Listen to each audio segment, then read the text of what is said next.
Madam இப்போ சமீப நாட்களாக வந்து குழந்தைகளுக்கு வந்து இந்த மாத்திரை சாப்பிடும்போது ஒரு குழந்தை வந்து பரிதாபமாக வந்து உயிரிழந்திருக்கு. என்ன காரணம்? ஃபர்ஸ்ட் ரீசன் என்னவா இருக்கும் அப்படின்னு சொல்லுங்கள்.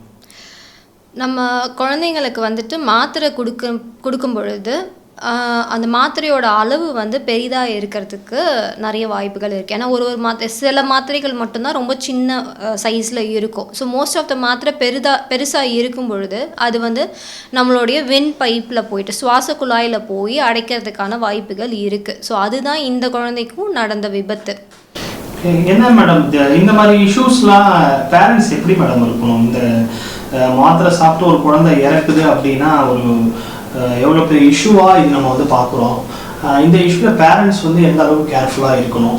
மாத்திரை என்பது வந்து எந்த அளவுக்கு ஒரு குழந்தைக்கு முக்கியத்துவம், எந்த ஏஜ்லேருந்து நம்ம வந்து டேப்லெட்ஸ் வந்து ஸ்டார்ட் பண்ணணும்?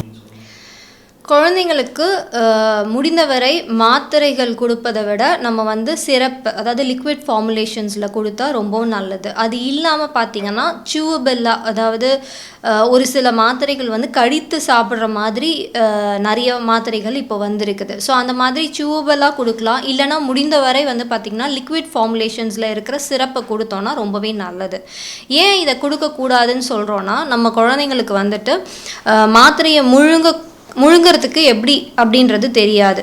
முக்கியமாக வந்து 5 வயதுக்கு கீழே இருக்கிற குழந்தைங்களுக்கு மாத்திரையை எப்படி முழுங்கணும், இல்லை தண்ணியை ஃபஸ்ட்டு குடிச்சிட்டு மாத்திரையை போடுறதா, இல்லை மாத்திரையை வச்சுட்டு தண்ணியை குடிக்கிறதா, இந்த மாதிரியான டவுட்ஸு, அந்த கோஆர்டினேஷன் முழுங்கிறதுக்கும் அதை சால்வ் பண்ணுறதுக்கான கோஆர்டினேஷன் வந்து குழந்தைங்களுக்கு தெரியாது. ப்ளஸ் அந்த 5 வயதுக்கு கீழே இருக்கும்போது நம்ம சொன்னாலுமே அது புரியக்கூடிய தன்மை வந்து குழந்தைங்களுக்கு இருக்காது. ஸோ அதனால் லிக்விட் ஃபார்முலேஷன்ஸ், அதாவது சிரப் மாதிரி ஃபார்முலேஷன்ஸில் போனால் ரொம்பவும் நல்லது.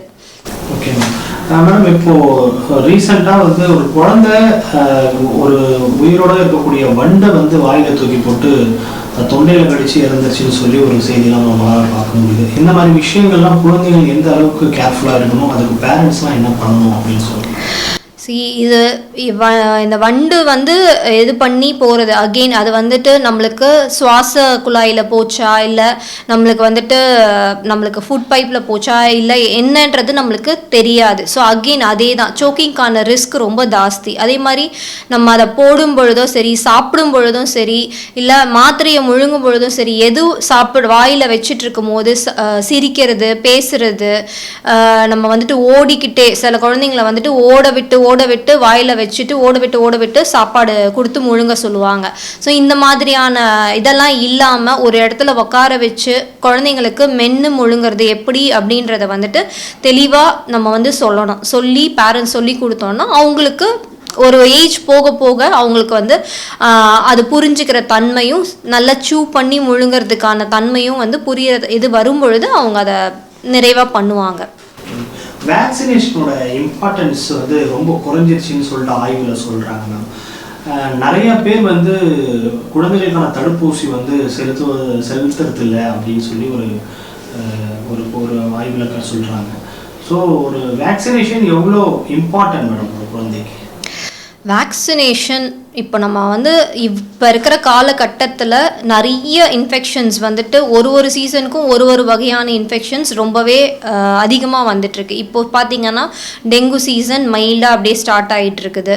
அதை தாண்டி ஃப்ளூ சீசன் இப்போ நிறையாவே, ஒரு சில குழந்தைங்கள்லாம் வந்துட்டு ஐசியூலேயே ஒரு சளினால் ஐசியூவில் அட்மிட் ஆகி இந்த ஃப்ளூனால் ப்ரீதிங் டிஃபிகல்ட்டியோட ஆக்சிஜன் வைக்கிற அளவுக்கு சீரியஸ் ஆகுறாங்க. அதுவே அதே குழந்தைக்கு நம்ம வேக்சினேஷன், ஃப்ளூ வேக்சினேஷனோ இந்த மாதிரி ஒரு டிசீஸ்க்கும் நம்மளுக்கு நிறைய வேக்சினேஷன்ஸ் இப்போ எல்லாத்துக்குமே ஆல்மோஸ்ட் வந்துட்டு இருக்குது.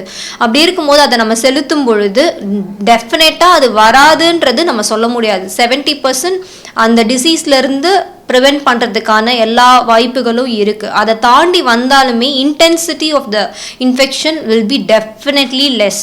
ஸோ ஒரு குழந்தை ஐசியூக்கு போகுதுன்னா அது வார்ட்லேயே அட்மிட் பண்ணி அனுப்புறதுக்கான வாய்ப்புகள் வேக்சினேட் பண்ண குழந்தைங்களுக்கு கண்டிப்பாக இருக்கும். ஸோ எல்லாருமே வேக்சினேட் பண்ணிக்கிறது ரொம்பவே நல்லது.